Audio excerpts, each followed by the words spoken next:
मुंशी प्रेमचंद जी की कहानी ईदगाह। रमज़ान का पाक महीना ख़त्म होने के बाद आखिरकार वो दिन आ गया जिसका सबको इंतज़ार था। आज ईद का दिन है। इस मनोहर और सुंदर दिन की बधाई पूरे गांव में किसी शहनाई की तरह गूंज रही है। चारों तरफ हरियाली ही हरियाली नज़र आ रही है। खेतों में अलग ही रौनक नज़र आ रही है। हर जगह देखकर ऐसा लग रहा है मानो सूरज, नदियाँ समेत पूरा संसार ईद की बधाई दे रहा हो। गांव के बड़े बूढ़े और बच्चे ईदगाह के मेले में जाने की तैयारियां करने में जुटे हैं। कोई अपने पुराने कपड़े सिल रहा है तो कोई जल्दी जल्दी अपने घर और खेत का काम निपटा रहा है। ईदगाह का मेला गांव से 3 कोस की दूरी पर लगता है, जहां लोगों को पैदल ही चलकर जाना होता है। मेले से घर वापस आने में भी देर हो जाती है। ईदगाह में जाने को लेकर सबसे ज़्यादा खुशी लड़कों में नज़र आ रही है। भले ही किसी ने एक रोज़ा भी ना रखा हो, लेकिन ईदगाह जाने की खुशी उनके चेहरे पर साफ है। पूरे महीने ये लड़के इस दिन का बेसब्री से इंतज़ार करते हैं। इन लड़कों को घर की परेशानियों से कोई वास्ता नहीं है।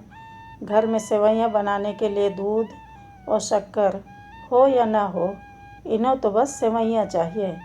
उन्हें नहीं मालूम कि उनके अब्बू गांव के चौधरी कायम कली के घर भागते हुए जा रहे हैं ताकि उनके घर में आज ईद के दिन चूल्हा जल सके और वो अपने बच्चों को सेवइयाँ खिला सकें। ये तो बस ईदगाह जाने की राह देख रहे हैं। एक तरफ बैठा महमूद अपने पैसे गिन रहा है। उसकी जेब से 12 पैसे निकले। महमूद के पास बैठे मोहसिन मियाँ भी अपने पैसे गिनने में लगे हुए हैं। 1, 2, 3, 8, 9, 15। मोहसिन खुशी से उछलकर पैसों को जेब में रखकर कहता है, इन्हीं अनगिनत पैसों से हम अनगिनत चीज़ें लाएंगे। मेले से ढेर सारे खिलौने, मिठाइयाँ और भी बहुत कुछ खरीद कर लाएंगे। गांव का गरीब बच्चा हामिद सबसे ज़्यादा खुश है। हामिद 5 साल का एक दुबला पतला गरीब सूरत वाला लड़का है। हामिद के पिता पिछले ही साल हैजे से मर गए थे। उसकी माँ का शरीर भी पीला पड़ गया था, जिसके बाद वह भी इस दुनिया से चल बसी। गांव में यह किसी को नहीं पता था कि हामिद की अम्मी के शरीर का रंग पीला क्यों हुआ था। परिवार के नाम पर हामिद के पास एक बूढ़ी दादी थी जिसका नाम था अमीना।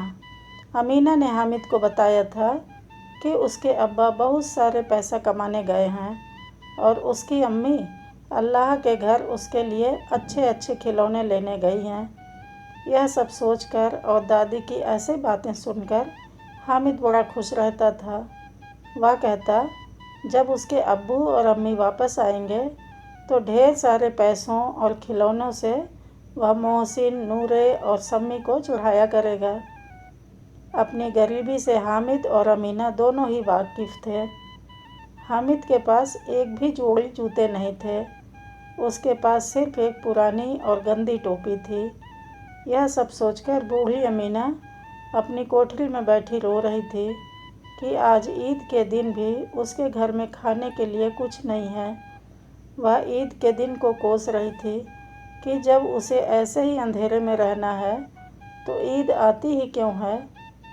तभी कोठरी में हामिद आता है और दादी से कहता है, तुम डरो मत, मैं मेले से सबसे पहले आ जाऊंगा। बूढ़ी अमीना परेशान थी कि गांव के सभी बच्चे अपने खालिद के साथ मेले में जा रहे हैं। वह हामिद को अकेले गांव से इतना दूर कैसे भेजे। कहीं वह मेले की भीड़ में खो गया तो वह क्या करेगी। उसके पास जूते भी नहीं हैं। 3 कोस कैसे चलेगा, पैरों में छाले पड़ जाएंगे। उसी दिन अमीना ने गांव के फहीमन के कपड़े सिले थे। बदले में उसे 8 आने पैसे मिले थे, जिनमें से 3 आने उसने हामिद को मेले में घूमने और मिठाई खाने के लिए दे दिए और बाकी के 5 आने अपने पर्स में रख लिए ताकि ईद के दिन अगर घर पर धोबन, नाइन, चूड़ियारे न आए तो वह उन्हें सेवइयाँ खिला सके। कुछ ही देर बाद गांव का एक दल सज धज कर मेले की तरफ निकल पड़ा। मेले के रास्ते में जाते हुए बड़ी बड़ी इमारतें, बगीचे, कॉलेज, क्लब सब दिखने लगे। बच्चों के बीच फुसफुस होने लगी कि क्लब में तरह तरह के खेल होते हैं। यहाँ बड़े बड़े आदमी और मैडम बैट से खेलती हैं। महमूद, अगर हमारी अम्मी बैट पकड़ ले तो अल्लाह कसम उनके हाथ कांपने लगेंगे। मोहसिन, 100 किलो आटा एक बार में पीस डालती हैं, रोज़ सैकड़ों घड़े पानी भरती हैं। इतना करने वाली के हाथ कैसे कांपेंगे? किसी अंग्रेजी मैम को बोलो एक घड़ा पानी भरने के लिए, तो उनकी आंखों के सामने अंधेरा छा जाएगा। महमूद, लेकिन हमारी अम्मी दौड़ या उछल कूद तो नहीं कर सकती हैं। मोहसिन, हाँ, उछल कूद नहीं कर सकती, लेकिन गाय पकड़ने के लिए उनसे तेज तो मैं भी नहीं दौड़ सकता हूँ। आगे उन्हें हलवाइयों की दुकान मिली। मोहसिन ने कहा, अब्बा ने बताया था कि रात को जिन्न आते हैं जो दुकानों पर बची हुई सारी मिठाइयाँ खरीद ले जाते हैं और बदले में रुपए पैसे भी देते हैं। हामिद को मोहसिन की बात पर यकीन ना आया। उसने पूछा, जिन्न को रुपए कहाँ से मिलते होंगे? मोहसिन ने बताया, जिन्न के पास खुद के खजाने हैं, उन्हें भला रुपयों पैसों की क्या कमी होगी। तभी हामिद ने फिर पूछा, क्या जिन्न बहुत बड़े होते हैं? मोहसिन, हाँ, उनका सिर आसमान के जितना ऊंचा होता है, लेकिन अगर वो चाहे तो एक लोटे में भी घुस कर बैठ सकते हैं। हामिद, तो क्या जिन्न को खुश करने के लिए लोग कोई मंत्र फूंकते हैं? मुझे भी पता चले तो मैं भी एक जिन्न को खुश कर लूँगा। मोहसिन, मुझे यह तो नहीं पता, लेकिन सुना है चौधरी के पास कई जिन्न हैं। उसके जिन्न तो चोरों और चोरी हुई चीज़ों का भी नाम बता देते हैं। एक दिन जुमराती का बछवा खो गया था। 3 दिन बाद भी जब नहीं मिला तो वे चौधरी के पास गए। चौधरी ने फट से बता दिया कि उसका बछवा मवेशी खाने में है। थोड़ा आगे चलने पर पुलिस लाइन पहुंच गए। एक बच्चे ने कहा, यहाँ सब पुलिस वाले रहते हैं जो रात रात भर घूमकर घरों में चोरियां होने से रोकते हैं। यह बात सुनकर मोहसिन बोला, गलत कह रहे हो तुम। शहर के सारे चोर डाकू इन पुलिस वालों से मिले होते हैं। चोरों से कहकर ये दूसरे मोहल्ले में चोरी करवाते हैं और ख़ुद किसी दूसरे मोहल्ले में पहरा देते हैं। मेरे मामा खुद एक पुलिस वाले हैं। महीने में उनको 20 रुपये तनख्वाह मिलती है, लेकिन घर पर वो 50 रुपये देते हैं। मैंने उनसे पूछा भी था कि इतने रुपए कहाँ से आते हैं, तो उन्होंने कहा कि अल्लाह देते हैं। वो चाहें तो एक दिन में लाखों भी कमा सकते हैं, लेकिन फिर बदनामी न हो इसलिए इतना ही लेते हैं। इतने में हामिद बोला, अगर ये लोग खुद चोरी करवाते हैं तो फिर उन्हें कोई पकड़ता क्यों नहीं है? मोहसिन, अरे इन्हें कौन पकड़ सकता है, क्योंकि पकड़ने का काम तो इनका खुद ही है, लेकिन अल्लाह भी इन्हें सज़ा देने में पीछे नहीं रहता है। मेरे मामा के घर में कुछ ही दिनों में आग लग गई। उनका सारा पैसा व सामान जलकर खाक हो गया। हामिद, क्या 150 से ज़्यादा होते हैं? मोहसिन, 50 तो एक थैली जितना होता है, जबकि 100 तो 2 थैलियों से भी ज़्यादा होता है। अब आगे उन्हें ईदगाह जा रहे लोगों की दूसरी टोलियां मिलने लगी। थोड़ी देर में ईदगाह भी नज़र आ गई, जहां पहुंचकर सबने एक इमली के पेड़ के नीचे नमाज पढ़ी। नमाज पढ़ने के बाद सबसे पहले लोग मिठाई और खिलौनों की दुकानों पर पहुंचे।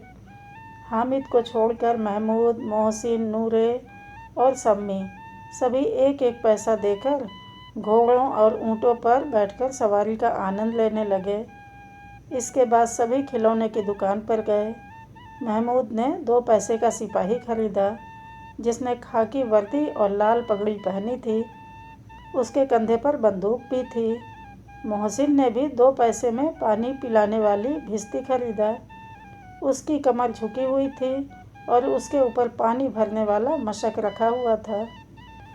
नूरे ने भी 2 पैसे में वकील खरीदा, जिसने काले और सफ़ेद रंग का कपड़ा पहना था। उसके कपड़े की एक तरफ जेब में घड़ी, सुनहरी जंजीर और एक हाथ में कानून का पोथा था। वहीं हामिद सोच रहा था कि अगर ये खिलौने एक बार नीचे गिर जाएं तो सब बर्बाद हो जाएगा। इसलिए उसने खिलौनों को खरीदने में दिलचस्पी नहीं दिखाई, लेकिन मन ही मन वह उन खिलौनों को हाथ में लेने के लिए उत्सुक हो रहा था। मोहसिन, मेरा भिश्ती हर रोज़ पानी पिलाएगा मुझे। महमूद, मेरा सिपाही मेरे घर की पहरेदारी करेगा। नूरे, मेरा वकील हर दिन नया मुकदमा लड़ेगा। शम्मी, मेरी धोबिन हर रोज़ कपड़े धोएगी। आगे बढ़े तो मिठाइयाँ दिखी। यहाँ भी हामिद को छोड़कर किसी ने रेवड़ी खाई तो किसी ने गुलाब जामुन, किसी ने हलवा। हामिद बस ललचाई आंखों से सबको घूर रहा था। मोहसिन ने चिढ़ाते हुए कहा, हामिद, रेवड़ी खा लो, इसकी खुशबू बहुत अच्छी है। हामिद मोहसिन के पास जाता है और उसके सामने अपना हाथ फैलाता है। मोहसिन ने एक रेवड़ी निकाली और हामिद को दिखाते हुए खुद ही खा गया।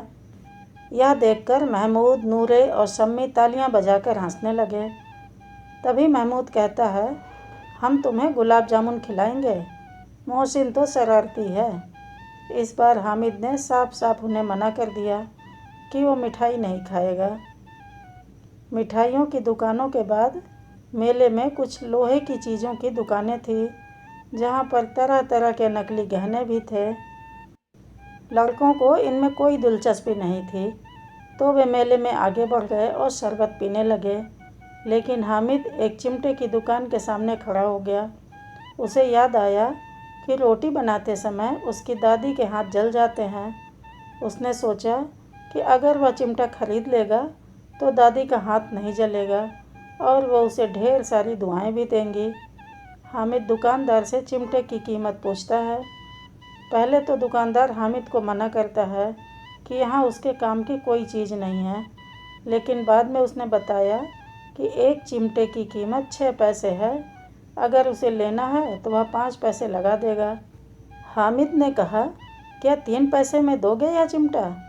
हामिद को लग ही रहा था कि दुकानदार उसे डांटेगा, लेकिन दुकानदार ने डांटने की जगह हामिद को 3 पैसे में चिमटा बेच दिया।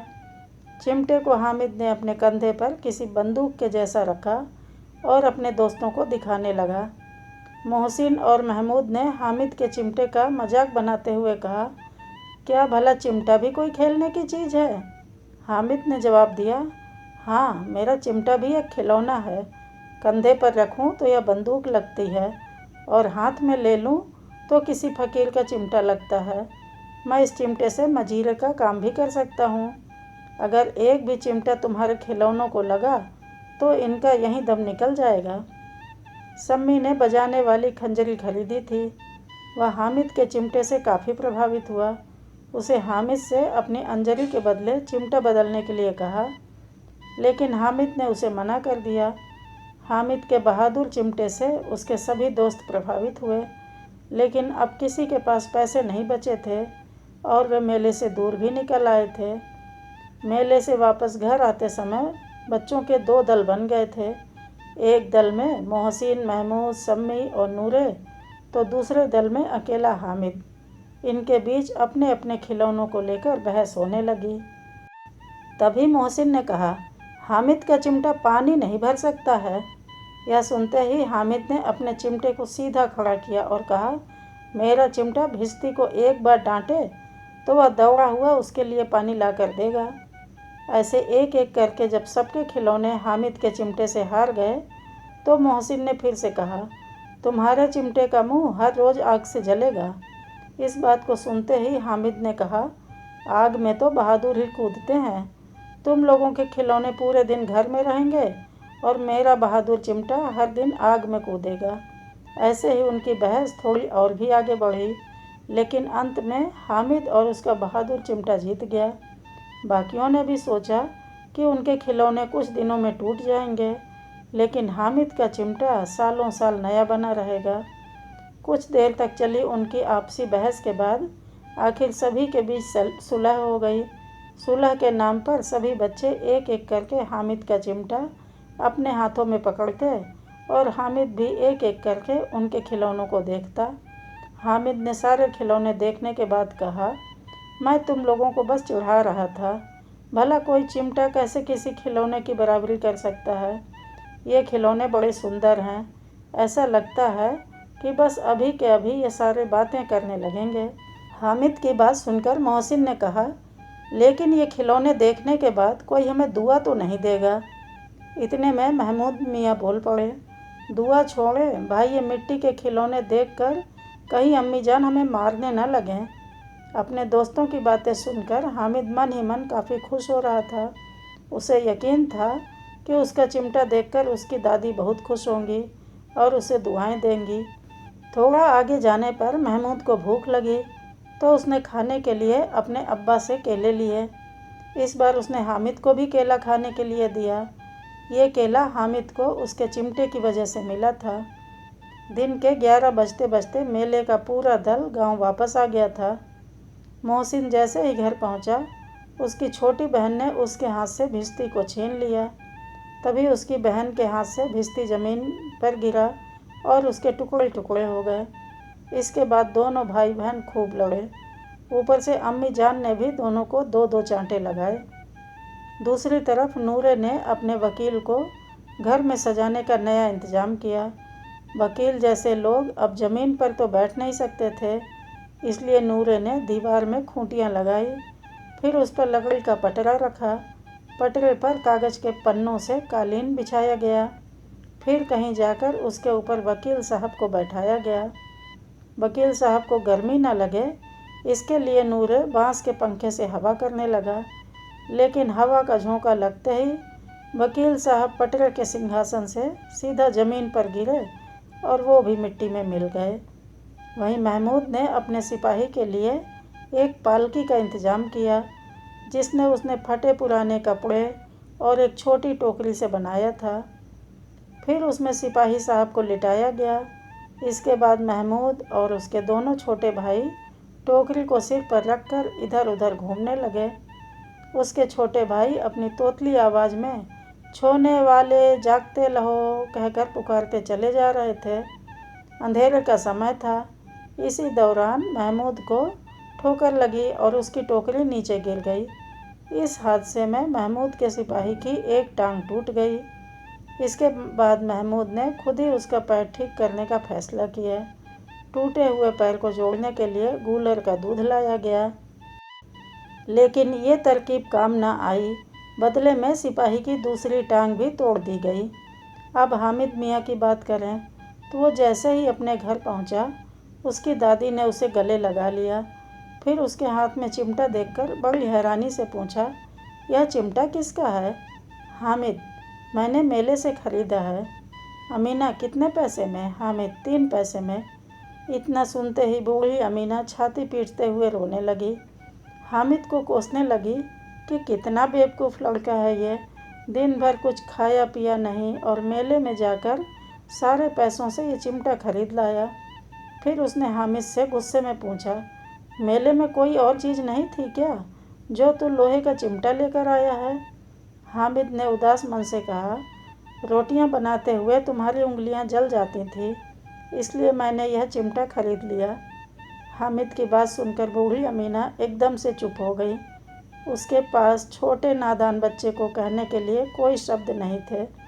वो बस हामिद के त्याग और प्यार की भावना देखकर हैरान थी। मन ही मन सोच रही थी कि मेले में ना जाने कितने खिलौने रहे होंगे, 1000 रंग बिरंगी मिठाइयाँ होंगी। फिर भी इस बच्चे ने अपने बारे में ना सोचकर अपनी बूढ़ी दादी का ख्याल किया।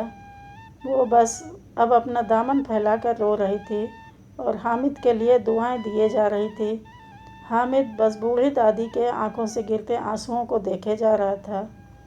कहानी से सीख, अपनी सारी इच्छाओं और लालसाओं को त्याग कर मन में दया और प्यार की भावना रखना ही हमें सबसे धनवान, साहसी और बड़ा बनाता है। कहानी अच्छी लगी हो तो लाइक, शेयर और सब्सक्राइब करना ना भूलें। Thank you for watching.